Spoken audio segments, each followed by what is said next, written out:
안녕하세요. 하반기 성경 공부 네 번째 시간, 이제 두 번째 영상에서 이어가도록 하겠습니다. 예수님께서 많은 사람들을 이제 오병이어의 기적으로 먹이신 이후에 즉시 재촉해서 제자들을 다른 곳으로 보내셨다라는 말씀이 이어집니다. 22절인데요. 예수께서 즉시 제자들을 재촉하사 자기가 무리를 보내는 동안에 배를 타고 앞서 건너편으로 가게 하셨다 해요. 즉시 제자들을 재촉했다. 갑자기 어떤 상황이 생겨서 예수님이 막 서두르시는 상황이 된 거죠. 사람들을 배불리 먹이시고 참 분위기가 좋았을 것 같은데 어떤 이유인지 예수님이 급하게 제자들을 보내십니다. 어, 얼른 제자들을 먼저 보내는 게 더 좀 급선무였던 것처럼 보여요. 왜냐하면 자기가 무리를 보내는 동안에 제자들을 보내셨거든요. 그러니까 이 사람들을 돌아 가도록 만드는 건 내가 할 테니 너희들은 어서 먼저 배를 타고 가라. 이런 식으로 좀 급하게 제자들을 좀 보내셨는데 그 이유가 마태복음에는 나오지 않습니다. 근데 요한복음 6장에 보면 좀 그 이유를 우리가 알 수 있어요. 사람들이 예수께서 행하신 이 표적, 그러니까 오병이어의 기적을 보고는 이렇게 반응을 했다는 거죠. 이는 참으로 세상에 오실 그 선지자라. 좀 올바른 반응입니다. 그죠? 그 선지자라고 하는 건 그냥 어떤 여러 선지자 중에 하나가 아니라는 거예요. 아마 자기들이 말하는 세상에 오실 그 선지자라고 하는 대상이 있는 것이죠. 누구겠습니까? 메시아인 거죠. 그러니까 모세가 말했던 나 같은 선지자 하나 이렇게 말했던 그 선지자다. 그 선지자가 아니고서는 이런 능력을 보여줄 수가 없다. 받아들인 거예요. 이거는 합당한 반응입니다. 예수님도 그걸 기뻐하셨을 겁니다. 그런데 그에 이어지는 상황이 좀 안 맞았던 거죠. 이 사람이 바로 그 선지자구나 하고는 그들은 예수님을 억지로 붙잡아서 임금으로 삼으려고 합니다.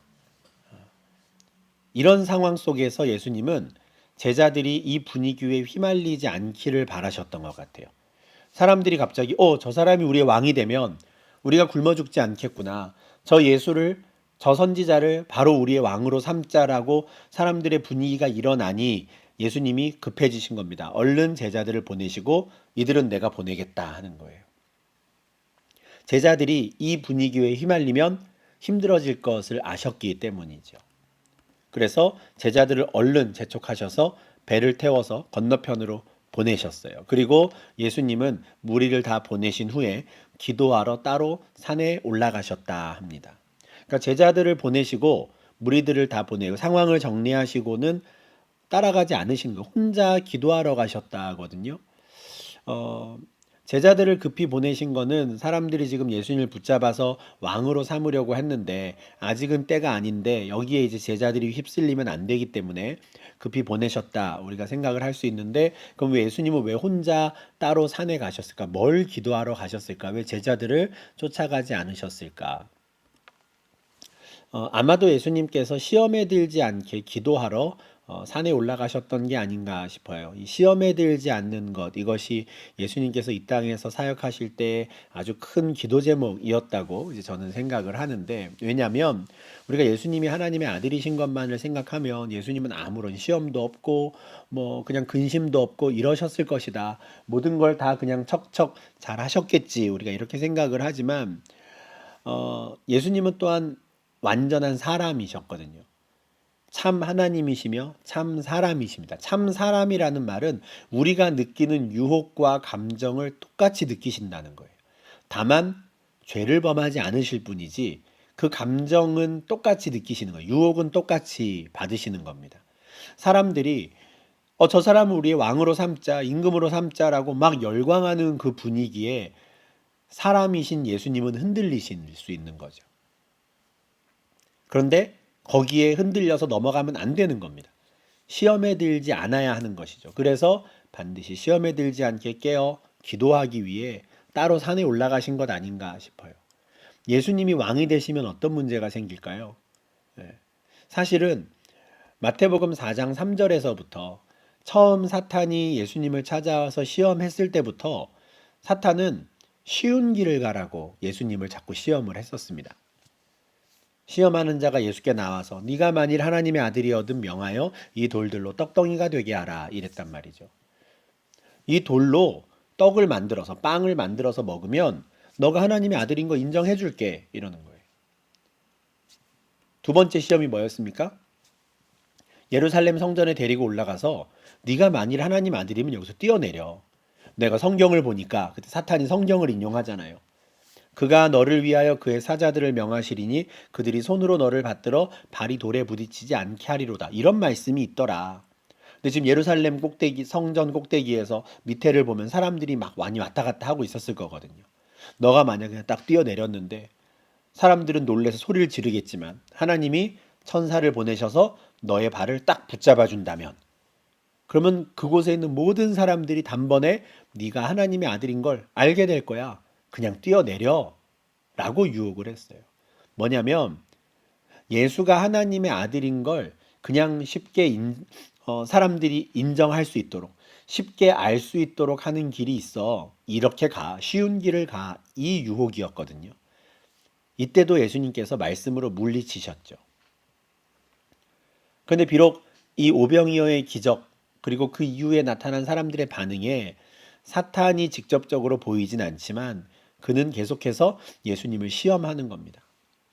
무리들을 동원해서 당장 지금 우리의 왕이 되어 주시오 하는 쉬운 길이 생긴 거예요. 예수님께서 유대인의 왕이 될 수 있는 쉬운 길이. 예수님이 주는 빵을 직접 먹어본 사람들이 있는 거죠. 열광하는 사람들이 있는 겁니다.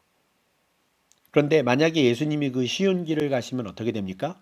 우리의 죄사함의 길은 없어지는 거예요. 예수님이 그냥 왕이 되시고 예수님이 하나님의 아들이 되시고는 그냥 그걸로 끝나는 겁니다. 우리의 죄사함, 우리의 구원은 요원해지는 거죠. 예수님은 그래서 시험에 들지 않게 계속 기도하신 거예요. 이 땅에 오신 이유가 무엇인지. 내가 많은 사람들에게 대속물이 되기 위해 왔다. 그 목적을 잊지 않으시기 위해서. 내가 하나님의 아들인 것 증명하러 온 거 아니고 내가 이 유대인의 왕인 것, 이 나라의 왕인 걸 증명하기 위해 오신 게 아니라 우리의 죄사함을 위해 우리를 구원하기 위해 오신 그 목적을 늘 기억하고 잘못 시험에 들지 않기 위해 수시로 기도하셨던 거죠. 그리고 그 길을 다 가신 이후에 하나님께서 예수님을 높여서 왕이시요 하나님의 아들이심을 선포하시는 겁니다. 그러니까 내가 왕이고 내가 하나님의 아들인 거를 밝히는 거는 성부 하나님께 맡기고 예수님께서는 내가 해야 되는 일을 가신 거죠. 그래서 기도하고 기도하며 가신 겁니다. 이 오병이어의 기적을 경험한 사람들이 열광할 때 예수님께서 제자들도 따로 보내시고는 혼자 산에 올라가신 이유가 그거였다라고 저는 생각합니다. 날이 저물 때까지 거기 혼자 계시면서 계속 기도하시는 거예요. 24절에는 예수님께서 이렇게 무리들과도 헤어져서 혼자 기도하고 계셨던 그때에 제자들은 어떤 상황이었는가를 보여줍니다. 제자들이 탄 배가 이미 육지에서 출발해서 술이나 이제 떨어졌는데 바람이 세게 불기 시작하는 거죠. 바람이 거스름으로 물결로 말미암아 고난을 당하기 시작합니다. 전에 8장에서도 예수님과 함께 제자들이 갈릴리 호수, 갈릴리 바다를 배를 타고 건너갈 때 이 큰 풍랑이 일어서 크게 곤경에 처했던 적이 있었어요. 근데 그때는 예수님이 함께 계셨었는데 지금은 예수님이 안 계신 상황에서 이런 일을 당하는 거죠. 아마 제자들은 예수님만 있었어도 계속 했을 겁니다. 그죠? 전에도 이런 적이 있었는데 예수님이 그때 바람을 잠잠케 하셨잖아요. 그래서 예수님만 있었어도 좋았을 텐데 어떡하나 하고 있었을 겁니다. 근데 예수님이 나타나세요. 찾아오세요. 근데 언제냐면 밤 사경에. 밤 사경은 12시간 동안 밤이 지속되는 걸 4등분 하는 겁니다. 그래서 1경, 2경, 3경, 4경 이렇게 표현이 되는 거예요. 그래서 12시간 중에 뒤에 4분의 1, 그러니까 새벽 3시부터 새벽 6시 정도까지 이때를 밤 사경이라고 부릅니다.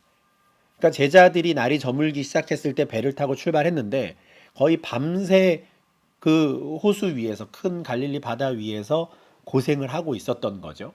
근데 예수님은 그냥 혼자 산에 계셨고 그러다가 거의 새벽이 거의 끝나갈 때쯤 밤 사경이 되어서야 나타나신 거예요. 근데 그때 바다 위로 걸어서 제자들에게 오셨다는 겁니다.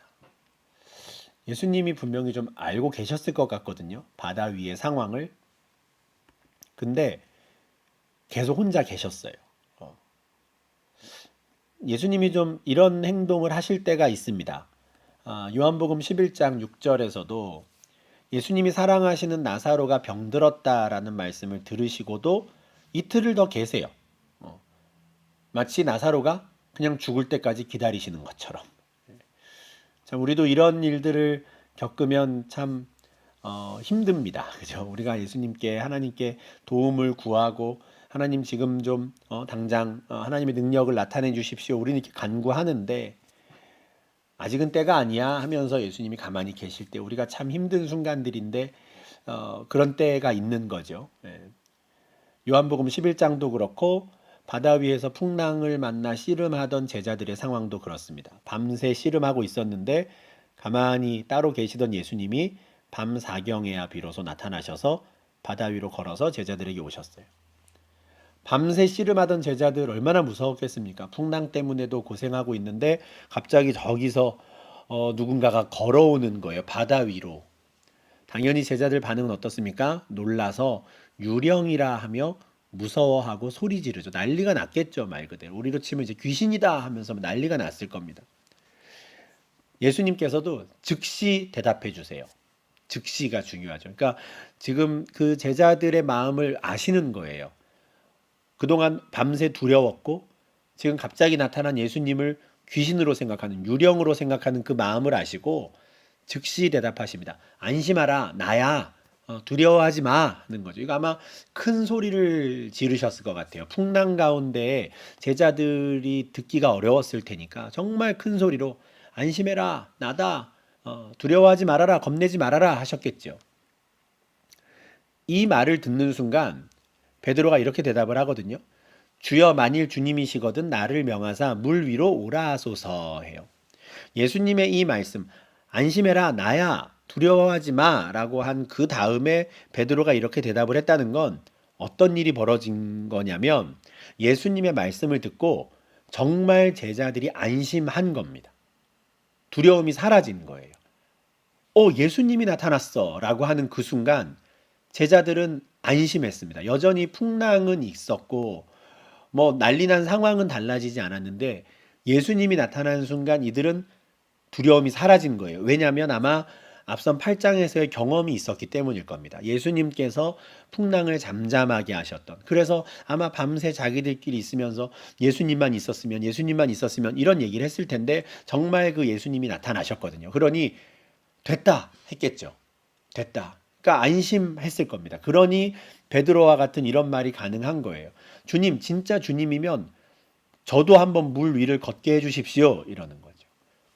누군가는 나댄다라고 할 수도 있지만 정말 완전히 두려움이 사라진 상태가 되니 그냥 호기롭게 이런 말이 튀어나왔던 것 같아요. 진짜 주님 맞으시면 저도 한번 하게 해주십시오. 예수님 뭐라 그러십니까? 오라 하십니다. 딱 한마디. 오라. 구구절절히 나 예수 맞아. 나 믿고 뛰어내려. 뭐 길게 말씀도 안 하십니다. 오라. 베드로가 배에서 내려 물 위로 걸어서 예수께로 갔다는 거예요.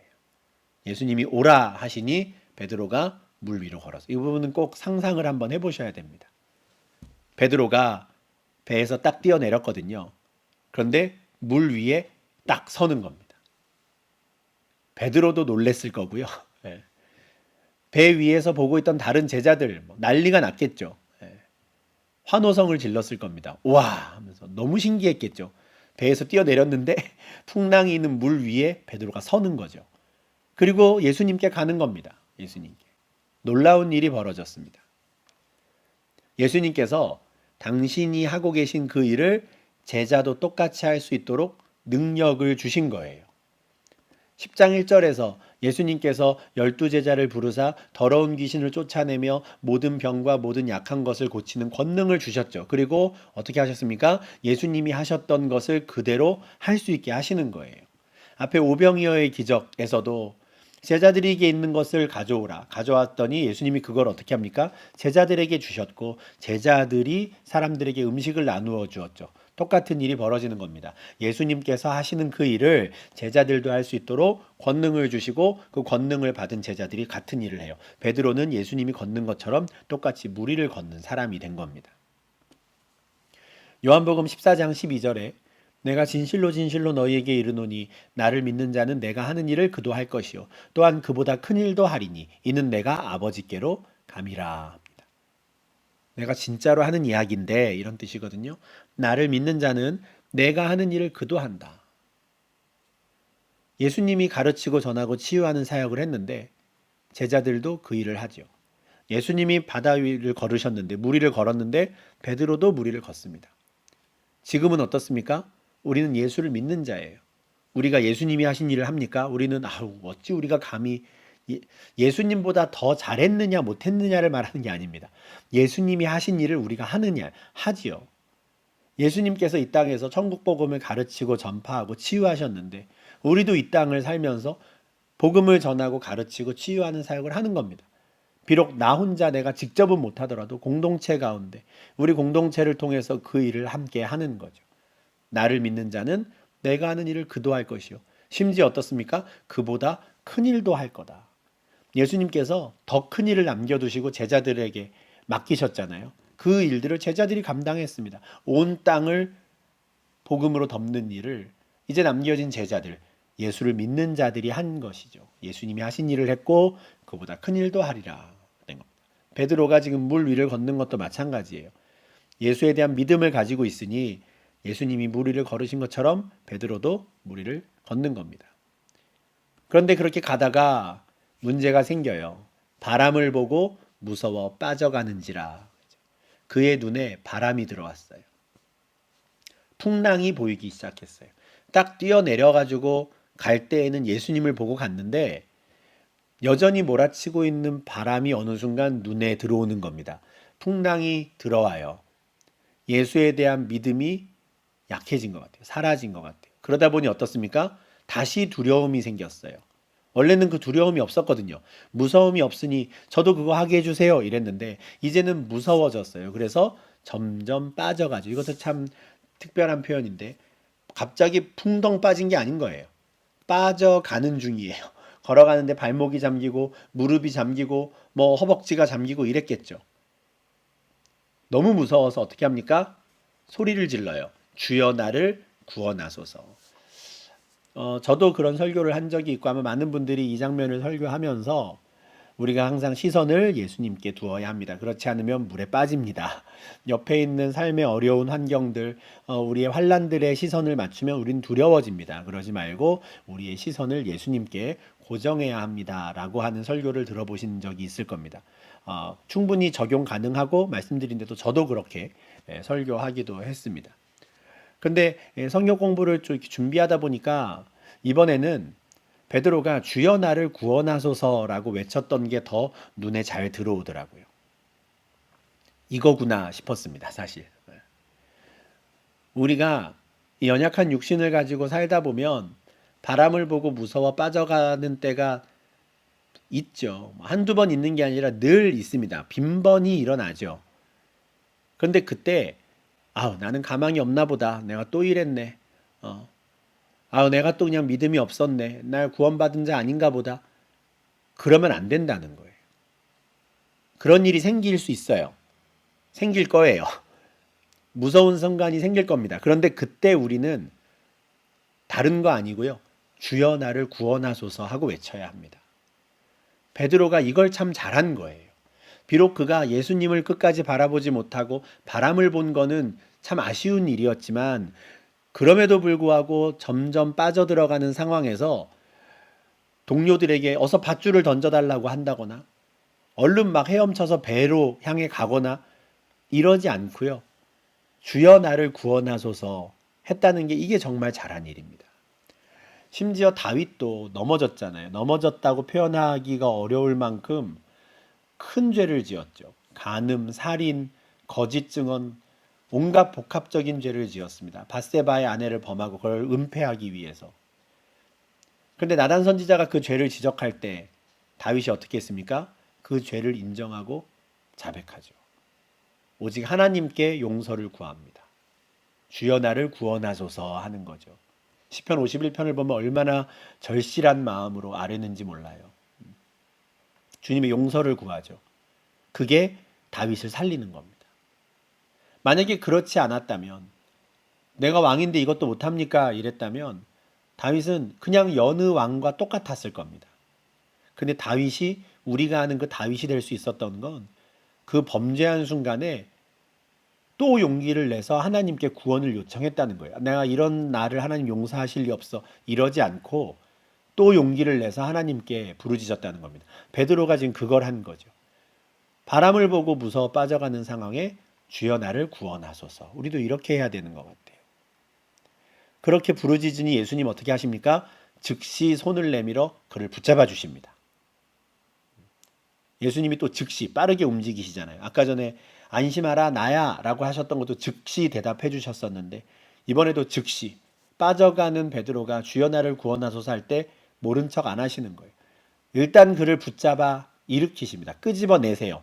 물론 책망은 받아요. 예, 믿음이 작은 자여 왜 의심하였느냐. 근데 책망은 받아야죠. 뭐 잘못한 거는, 아 내가 끝까지 예수님 바라보지 못했구나, 아직 내가 부족하구나, 연약하구나, 이건 우리가 받아들여야죠. 예. 뭐 나만 그래요? 다른 사람은 안 그렇습니까? 이러면 안 됩니다. 이건 당연히 받아야 되는 책망인데, 중요한 건 뭡니까? 여전히 베드로의 손을 예수님이 붙잡고 있다는 거. 이게 중요하죠. 책망은 받고요. 아 다음에 잘하면 됩니다. 근데 주여 나를 구원하소서 했으니 예수님이 손을 잡았잖아요. 그러면 되는 거예요. 그러면 예수님이 배에 함께 오르시는 거죠. 그럼 됐잖아요. 그죠? 네. 우리가 이렇게 신앙생활을 할 수 있으면 좋겠습니다. 우리가 넘어질 거예요. 엉뚱한 거 바라보다가 죄를 범하기도 할 겁니다. 당연히 그럴 거예요. 그런데 그때 주여 나를 구원하소서 해야 합니다. 혼날 거 혼나고요. 그리고 예수님 손을 다시 잡아야 되는 거예요. 예수님 나를 붙잡아 주십시오. 배에 함께 오름에 어떻게 됩니까? 바람이 그치느라. 예수님이 함께 하시니 다시 바람이 그쳤어요. 밤새 바람이 거슬러서 제자들이 고난당하고 있었는데 예수님이 나타나셔서 베드로와 함께 배에 오르시니 이제는 진짜 다시 바람이 잠잠해졌습니다. 8장에서와 같이 또 한 번 예수님께서 이 풍랑을 잠잠케 하셨어요. 이 모습을 본 그 배 안에 있던 사람들의 반응입니다. 배에 있는 사람들이 예수께 절하며 이르되 진실로 하나님의 아들이로소이다 하더라. 그들이 어떻게 합니까? 예수께 절하죠. 아주 합당한 반응입니다. 진짜로 이 사람은, 이분은 하나님의 아들이시다. 아주 참된 고백으로, 진실한 고백으로 예수께 영광 돌리죠. 이거는 배에 있던 사람들 누구겠어요? 제자들이잖아요. 제자들을 포함한 그곳에 있는 사람들이 점점 예수님에 대한 경험치가 쌓여가면서 점점 올바른 신앙 고백을 하게 되어가는 과정을 또 보여줍니다. 우리 8장 27절에서 처음 풍랑을 잠잠하게 하셨을 때 사람들의 반응은 이 사람 대체 누구야? 이 정도였어요. 그죠? 이가 어떤 사람이기에 바람과 바다도 순종하는가 놀라웠거든요. 근데 다시 한번 이 경험을 하니까 이제는 한 걸음 더 나가는 신앙 고백을 하는 겁니다. 진실로 하나님의 아들이십니다. 그 앞에 절하기도 하죠. 이런 경험치들이 쌓여가면서 마침내 마태복음 16장에서는 그 베드로도 참된 고백으로 예수님께 영광을 돌리는 사람이 되는 거예요. 그러니까 우리가 바람을 보고 무서워 빠져가는 이런 경험들 당연히 하게 돼 있습니다. 할 수밖에 없어요. 우리는 그냥 그런 존재니까요. 그런데 그때마다 주님을 부르고 주님께 구원을 요청해야 합니다. 그리고 그렇게 주님의 능력을 경험하는 경험치가 점점 쌓여가면서 우리가 신앙 고백이 점점 성숙해져 가는 것이죠. 오늘 14장 27절에서도 예수님께서 나다 하셨어요. 근데 베드로가 처음에 어땠습니까? 만일 주님이시면 이랬죠. 그 다음에 33절에 진실로 하나님의 아들이십니다. 이랬어요. 예수님께서 나야 라고 했을 때 처음에 베드로는 만일 이랬거든요. 그런데 이 일을 경험하고는 진실로 이분은 하나님 아들이시구나, 이렇게 신앙 고백이 발전해 가는 거죠. 더 성숙해 가는 겁니다. 큰 풍랑을 만난다는 건 참 힘든 일이고 정말 나 혼자 있는 것 같은, 예수님은 저 멀리서 안 도와주시는 것 같은 때가 있지만 그 시기에도 우리는 주님을 붙잡아야 되고 오히려 그때 우리를 구원하시는 예수님의 능력을 경험하면서 이렇게 점점점 진실한 신앙 고백으로 우리가 나아가게 되는 것입니다. 그렇게 배에 오르신 예수님께서 그들과 함께 게네사렛 땅에 도착하세요. 그들이 건너가 게네사렛 땅에 이르니 그곳 사람들이 예수이신 줄을 알고 그 근방에 두루 통지하여 모든 병든 자를 예수께 데리고 왔습니다. 건너가서 게네사렛 땅. 처음 출발할 때 22절에서는 목적지가 어딘지 안 나왔어요. 예수님이 급하게 제자들을 막 보내실 때 그냥 건너편으로 가게 하셨거든요. 근데 도착한 곳이 게네사렛이었다는 거예요. 여기 지도를 잠깐 보시면 저 가버나움, 카파르나움이라고 돼 있지만 가버나움 동쪽에 이제 벳세다입니다. 이 갈릴리 호수를 그냥 시계로 보면 한 1시 방향 정도가 벳세다. 그쪽 빈들에서 예수님이 제자들을 배를 타고 건너편으로 보내신 거죠. 그렇게 해서 지금 도착한 곳이 이 게네사렛, 그러니까 한 10시 방향 정도에 있는 큰 평야지대, 평원 지역이라고 이제 부르는데 게네사렛 지역이에요. 처음부터 목적지가 게네사렛이었는지 아니면 원래 목적지는 본 동네인 가버나움으로 가려고 했는데 풍랑 때문에 어쩔 수 없이 방향이 이제 게네사렛으로 향하게 되었는지 뭐 그건 저희가 알 수 없습니다. 그런데 예수님과 제자들이 탄 배가 이제 게네사렛에 도착을 했고요. 예수님이 배에서 내리니까 그곳 사람들이 예수가 왔다라는 걸 알고 이렇게 했다는 거예요. 주변에 소문을 냈다는 거예요. 두루 통지했다. 예수가 다시 나타났다. 예수가 또 왔다. 얼른 병든 자들을 데리고 와라라고 알렸다는 겁니다. 기다렸다는 듯이 열광적으로 반응을 하죠. 이거는 우리 지난주 보았던 거죠. 예수님께서 나사렛 그 고향 마을을 방문했을 때 그들은 예수님을 배척했거든요. 그래서 그때 예수님께서 선지자는 자기 고향과 자기 집에서는 존경을 받을 수가 없다. 이런 말씀도 하시긴 했는데 이 게네사렛 지역에서의 반응은 완전 다른 거죠. 그들은 예수를 배척하지 않고 열렬히 환호합니다. 오히려 막 사람들을 데리고 오라고 주변에 통지해서 알릴 만큼 그래서 모든 병든 자들을 예수님께 데리고 옵니다. 그렇게 데리고 온 사람들은 정말 간절한 마음이었어요. 다만 예수의 옷자락에도 손을 대게 하시기를 간구하니 손을 대는 자는 다 나음을 얻으니라 하거든요. 여기서 다만이라는 건 정 안 되면 뭐 최소한 이런 뜻이에요. 정 안 되면 옷자락이라도 좀 만질 수 있게 해주십시오. 그런 간절한 마음으로 손을 댔어요. 손을 대니까 어땠습니까? 손을 대는 자는 다 나음을 얻으니라. 물론 예수님의 옷 자체에 무슨 뭐 대단한 효험이 있어서 그런 거는 아닙니다. 우리 앞서 보았던 9장 20절, 22절에 먼저 겉옷 예수님의 옷을 만져서 나음을 받은 여인이 있어요. 12해 동안 혈루증을 앓던 여인이 이 여인이 예수님의 앞에 설 수 없었죠. 부정한 여인이니까. 그래서 조용히 뒤로 가서 예수님의 겉옷가를 만졌습니다. 그리고 나음을 얻었어요. 근데 그때 겉옷을 만질 때 어떤 마음이었냐면 이 겉옷만 만져도 구원을 받겠다라는 믿음을 가지고 만진 거고요. 그걸 예수님께서 실제로 믿음의 행위로 인정을 해주시죠. 그래서 너가 내 겉옷을 만졌으니 구원받았다. 너가 내 겉옷을 만졌으니 치료받았다. 이렇게 말씀하지 않으시고 너의 믿음이 너를 구원하였다. 이렇게 말씀하세요. 게네사렛 지역에서도 예수님을 찾아와서 겉옷이라도 한번 만져보겠다고 된 사람들은 그들의 믿음이 그들의 병을 낫게 한 겁니다. 예수님께서 그 믿음을 보시고 치유해 주신 것이죠. 물론 그렇게 치유받은 사람들, 그들이 나는 구원받았어라고 말할 때 다 정말 우리가 생각하는 그 하늘나라 가는 구원인가? 그거는 아닙니다. 병으로부터 나음을 얻었다 이런 뜻도 있거든요. 구원받았다. 그러니까 그렇게 정말 사람들이 와서 예수님께 치유를 받는데 이제 그 중에서 정말 귀 있는 자가 듣는 것이죠. 천국 복음을. 그리고 진짜 예수를 믿는 자가 되는 겁니다. 이 부분은 이제 우리가 알 수 없는 영역이죠. 하나님께서 하시는 일입니다. 오병이어의 기적도 마찬가지였잖아요. 그곳에 남자만 5천 명, 아마도 10,000명 이상의 사람들이 똑같이 다 빵을 먹었어요. 근데 그 빵을 다 먹은 사람들이 다 진짜 예수를 나의 구주로 메시아로 받아들였느냐? 그건 아니었던 것이죠. 그 중에 그렇게 한 사람이 있지만 대부분은 그러지 않았어요. 마찬가지일 겁니다. 온 모든 사람, 예수님을 찾아온 게네사렛에 있는 모든 병자들이 예수님을 만지기만 하면 다 나음을 얻었을 거예요. 간절한 마음으로 만졌으니까. 근데 이제 그것이 실제로 그들의 참된 신앙으로 이어졌는가? 그 부분은 저희가 알 수 없습니다. 그러나 다만 예수님께서는 그들이 그런 행위를 하는 것도 믿음의 행위로 받아들여 주셨다는 거예요. 나사렛에서는 이런 반응이 없었거든요.